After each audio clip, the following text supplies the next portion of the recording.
2019లో జగన్ను ఎన్నుకుని ప్రజలు తప్పు చేశారని అన్నారు మంత్రి అచ్చెన్నాయుడు. టీడీపీ మళ్లీ గెలిచి ఉంటే అమరావతి కోసం తీర్మానం పెట్టే అవసరం ఉండేది కాదని, 2014, 2019 మధ్య అమరావతి కోసం చంద్రబాబు శిల్పిలా కష్టపడ్డారని అన్నారు. ప్రజలు 1,00,000 కోట్ల అవినీతి చేసిన జగన్ను ఎన్నుకోవడం బాధాకరమని, అమరావతి నిర్మాణం ఆపి అభివృద్ధి అడ్డుకున్న దుర్మార్గుడు జగన్ అన్నారు అచ్చెన్నాయుడు. 2019వ సంవత్సరంలో ఆంధ్రప్రదేశ్ ప్రజలు తప్పు చేశారు అధ్యక్ష.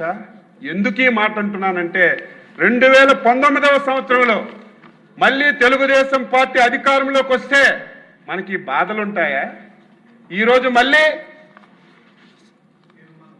తీర్మానం చేసుకునే అవసరం వస్తుందా?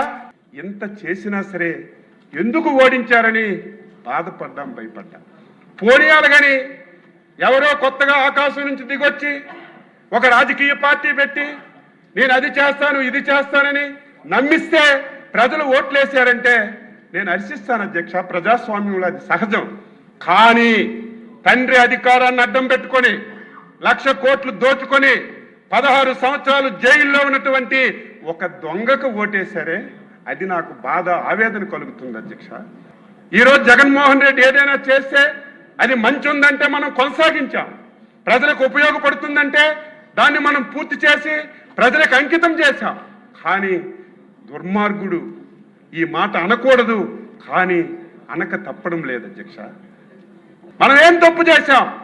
హైదరాబాద్ పోయిందని అర్థం కాదు, దానికి మించిన రాజధాని నిర్మించుకోవాలి, భావి తరాలకి మంచి చేయాలని ఒక శిల్పిలాగా కష్టపడి పనిచేస్తే దుర్మార్గుడు వచ్చి ఈ రాష్ట్రాన్ని ఏ విధంగా నాశనం చేశాడో చెప్పవలసిన అవసరం లేదు అధ్యక్ష.